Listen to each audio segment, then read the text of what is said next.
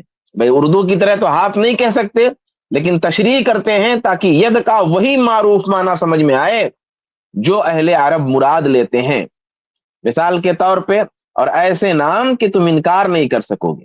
حافظ ابن حجر رحمۃ اللہ علیہ لکھتے ہیں اس ضمن میں جو آیت کریمہ ہے کہ قال یا ابلیس ما منعک ان تسجد لما خلقت بیدی، کہ اے ابلیس وہ کون سی چیز تیرے لیے رکاوٹ بن گئی کہ تو آدم کا سجدہ نہیں کیا. یعنی لما خلقت بیدی، جسے میں نے اپنے دونوں ہاتھوں سے پیدا کیا اس کا تو نے سجدہ نہیں کیا، کون سی چیز رکاوٹ بن گئی؟ یعنی آدم کا سجدہ. تو یہاں لما خلقت بیدی کہا اللہ تعالیٰ نے. اب اس کی تشریح کر رہے ہیں کہ ید کا معنی یہاں کیا ہے، ید کا معنی یہاں کیا ہے، اور ید کا جو معنی اہل بدعت مراد لیتے ہیں اس معنی کا حافظ ابن حجر صراحت کے ساتھ انکار کر رہے ہیں، اس پہ رد کر رہے ہیں. فرما رہے ہیں کہ لو كانت الید بمعنى القدرة لم يكن بين آدم و ابلیس فرق، کہ اگر ید کا معنی ہاتھ کے بجائے، ہاتھ ہمارا بریکٹ ہے، ہاتھ کے بجائے قدرت لے لیا جائے تو آدم اور ابلیس میں پھر کوئی فرق ہی نہیں رہ جائے گا. کیوں نہیں رہ جائے گا؟ لتشارکہما فیما خلق کل منہما بہ وہی قدرتہ، کہ وہ چیز جس کے ذریعہ اللہ نے دونوں کو پیدا کیا ہے اس میں دونوں کی ساجیداری ہو جائے گی. یعنی آدم کی بھی ساجیداری ہو جائے گی اور ابلیس کی بھی ساجیداری ہو جائے گی. جب آپ کہو گے کہ اے ابلیس تجھے کس چیز نے روکا اس کو سجدہ کرنے سے جسے میں نے اپنی قدرت سے پیدا کیا، اگر یہ معنی لوگے تو سوال یہ ہے کہ یہاں کلام لغو ہو جائے گا، اور اللہ کا کلام لغو نہیں ہوتا، کیونکہ قدرت سے پیدا تو ابلیس کو بھی کیا ہے. قدرت سے پیدا اگر آدم کو کیا ہے، ترجمہ کرو گے تو قدرت سے ابلیس کو بھی پیدا کیا ہے. تو پھر ایسی صورت میں لما خلقت بیدی کہنے میں کوئی امتیاز باقی نہیں رہا، کوئی خصوصیت باقی نہیں رہ جائے گی، لغو ہو جائے گا کلام. تو کہتے ہیں کہ لتشارکہما فیما خلق کل منہما بہ وہی قدرتہ، کہ پھر دونوں جس سے پیدا کیے گئے یعنی قدرت سے، اس میں شرکت کی وجہ سے پھر آدم علیہ السلام کے لیے کوئی امتیاز اور کوئی خصوصیت باقی نہیں رہے گی. تو یہ اس بات پر دلیل ہے کہ اللہ تعالیٰ نے آدم کو اپنے دونوں ہاتھوں سے پیدا کیا، خصوصیت ہے. اسی لیے ابلیس نے دوسری بات کہی، یہ بات کلیئر ہو گئی کہ آدم کو اللہ تعالیٰ نے اپنے دونوں ہاتھوں سے پیدا کیا. تو مولویوں کا نام چاہتے ہو، امام بغوی، امام ابو بکر الآجری، امام الائمہ ابو بکر ابن خزیمہ، امام ابو الحسن اشعری رحمۃ اللہ علیہ، اور مشہور زمانہ امام شافعی رحمۃ اللہ علیہ، جن کو تم بھی برحق مانتے ہو، وہ کہتے ہیں وَأَنَّ لَهُ يَدَيْن بِقَوْلِهِ بَلْ يَدَاهُ مَبْسُوطَتَانِ، کہ اللہ کے دو ہاتھ ہیں اور دلیل اس کی بل یداہ مبسوطتان ہے. اب یداہ کی تفسیر میں یدین کہنا، قدرت اور نعمت نہ کہنا، صاف ظاہر کرتا ہے کہ ید کا وہ معروف معنی مراد لیتے ہیں امام شافعی. کیونکہ اگر معروف معنی مراد نہ لیتے تو ید کی تشریح میں پھر ید کہنا کون سی تشریح ہے؟ بھئی ید کی جب تشریح کر رہے ہیں عربی زبان میں تو پھر ید کہنا کوئی مطلب اس کا نہیں ہوا. جب بھی کوئی تشریح کرتا ہے تو عبارت بدلتا ہے، تو اگر قدرت اور نعمت مراد لیتے تو پھر اس کو واضح کرتے، لیکن ید کی تشریح میں ید ہی کہا، اس کا مطلب یہ ہے کہ وہی معروف معنی مراد لیا ہے. چلیے آگے بڑھائیں، اب آخر کی طرف ہم چل رہے ہیں انشاءاللہ. تو ید اللہ کا انکار کرو تو کافر، اور ہاتھ مان لو تو کافر. بھائی ید اللہ کا انکار کرو تو کافر، تو ید اللہ کا انکار تو یقیناً کفر ہے. اللہ کی ید کا اگر انکار کرو گے تو یہ کفر ہے، بدعت ہے، الحاد ہے، بہت سارا ہو سکتا ہے. اوکے، ہاتھ نہ مانو تو کافر. بھائی ہاتھ ماننا کہ ید مانا ہاتھ ہی ہوتا ہے، کفر نہیں، یہ نہیں مانا. ید کا مانا ہاتھ ہی ہوتا ہے، کیونکہ اگر آپ ترجمہ نہیں کرو گے تو ظاہر سی بات ہے پھر قرآن کی آیتیں کیسے سمجھی جائیں گی؟ کیا قرآن صرف اہل عرب کے لیے آیا تھا؟ ہرگز نہیں. چلیں قل انما انا بشر مثلکم. اب سوال یہ پیدا ہوتا ہے رسول نے یہ بات کس سے کہی؟ I am a man like you, میں بشر ہوں تمہاری طرح، مثلکم لائک یو. تو یہ یو میں کون لوگ ہیں؟ جلالین شریف کی تفسیر اٹھا کے تفاسیر بھی دیکھیں گے تو ملے گا قائل کفار، یعنی کفار سے کہا رسول نے. رسول نے یہ بات جب کافروں سے کہی کہ میں تمہاری طرح ہوں تو پتا چلا کہ ایگزامپل جو ہے کافروں کی طرف جا رہا. I am a man like you, تو کافروں سے رسول نے کہا میں تمہاری طرح بشر ہوں، تو اس کا مطلب یہ ہوا کہ میرا رسول ابو جہل کی طرح بشر ہے، میرا رسول ابو لہب کی طرح بشر ہے. تو یہ ہو سکتا ہے کہ تمہارا عقیدہ ہے رسول ابو جہل کی طرح بشر ہے؟ کوئی مانے گا اس بات کو کہ رسول ابو لہب کی طرح بشر ہیں، تو پھر ابو لہب سے رسول نے کیوں کہا؟ اس کا مطلب یہ ہے کہ ٹرانسلیشن میں جو ظاہر ہو رہا ہے وہ خدا کی منشا نہیں ہے، اور جو خدا کی منشا ہے وہ ٹرانسلیشن میں ظاہر نہیں ہے، تو یہ آیت بھی متشابہ ہے. اور پھر اس آیت سے عقیدہ بنانا بھی ناجائز ہے. میں چکر میں پڑ گیا، جس سے جائز ہے اس سے عقیدہ بناتے نہیں، جس سے جائز نہیں اس سے کیوں بناتے ہیں؟ میں کہا جو جائز ہے وہ جائز سے بنائے گا، جو ناجائز ہے وہ ناجائز سے بنائے گا. آپ نے سن ہی لیا ہے، میں دہرانا نہیں چاہتا کہ بات لمبی ہو جائے گی، حالانکہ خلاصہ موجود ہے ذہن میں. بھئی آیت کیا ہے؟ اچھا جذباتی بیانیہ دیکھ لیجئے، ٹیکنیک دیکھ لیجئے مولوی کی. خطاب انما انا بشر مثلکم میں کم سے اگر کفار ہیں، کیا کم سے اگر صحابہ ثابت ہو جائیں تب کیا ہوگا؟ تب تمہارا کیا جواب ہو؟ یہ جذباتی بیانیہ پھر کہاں جائے گا؟ بہرحال اس طرح کی جوکر پنی کے بجائے ذرا سا سنجیدہ گفتگو کر لیتے ہیں. آیت ہے کیا؟ قل انما انا بشر مثلکم یوحا الی انما الہکم الہ واحد. حافظ ابن کثیر رحمت اللہ علیہ تفسیر کرتے ہیں اس آیت کی، کہتے ہیں انما انا بشر مثلکم، کہ میں تمہاری طرح انسان ہوں. فمن زعم انی کاذب فلیأتی بمثل ما جئت به. اب جو یہ سمجھتا ہے کہ میں جھوٹا ہوں تو وہ وہی چیز لے آئے جو میں لے کے آیا ہوں. فإنی لا اعلم الغیب فیما اخبرتکم به من الماضی اما سألتم من قصة اصحاب الكهف وخبر ذی القرنین مما هو مطابق فی نفس الامر لولا ما اطلعني اللہ علیہ. کہ اگر کوئی مجھے جھوٹا سمجھتا ہے تو بھئی جو میں بتا رہا ہوں، جو میں نے وضاحت کی ہے وہ چیز وہ بھی لے آئے، جو قرآن میں لایا ہوں وہ لے آئے. کہ میں غیب نہیں جانتا، جو کچھ میں نے تمہیں بتایا نا وہ اس لیے نہیں بتا دیا میں کہ میں غیب جانتا ہوں. ماضی کی جو چیز بتائی، تمہارے جو سوالات رہے اصحاب کہف کے بارے میں، ذوالقرنین کے بارے میں، اور بین ہی پرفیکٹ جواب میں نے دیا، تو وہ سب اس لیے نہیں کہ میں کوئی غیب کا عالم ہوں اور یہ جانتا ہوں، کہ بھئی میں بھی تمہاری طرح انسان ہوں، میں بھی تمہاری طرح انسان ہوں. کفار ہی سے کہ انسان ہونے میں، آدم کی اولاد ہونے میں بھی تمہاری طرح ہوں. اب اگر تم مجھ کو جھوٹا سمجھتے ہو کہ میں اللہ کا نبی نہیں ہوں، تو چونکہ تم بھی آدم کی اولاد ہو، میں بھی آدم کی اولاد ہوں، تم بھی انسان سے پیدا ہوئے، میں بھی انسان سے پیدا ہوا، تمہاری بھی ماں ہے، ہماری بھی ماں ہے، تمہارا بھی باپ ہے، ہمارا بھی باپ ہے، تمہارے بھی دادا، ہمارے بھی دادا، تمہارا بھی خاندان، ہمارا بھی خاندان، تمہارا بھی قبیلہ، ہمارا بھی قبیلہ. تو پھر میں جس طریقے سے جو باتیں پیش کر رہا ہوں، جو قرآن لا رہا ہوں، تم بھی لا کر کے پیش کر دو. اگر یہ معنی مراد نہیں لیں گے تو پھر اس آیت کا مقصود ہی واضح نہیں ہوگا. یہ معنی مراد لیے بغیر اس آیت کا مقصود مولوی واضح کر دے پوری آیت کا. علامہ آلوسی لکھتے ہیں یوحا الی انما الہکم الہ واحد، میری طرف وحی کی جاتی ہے کہ تمہارا معبود ایک ہی معبود ہے.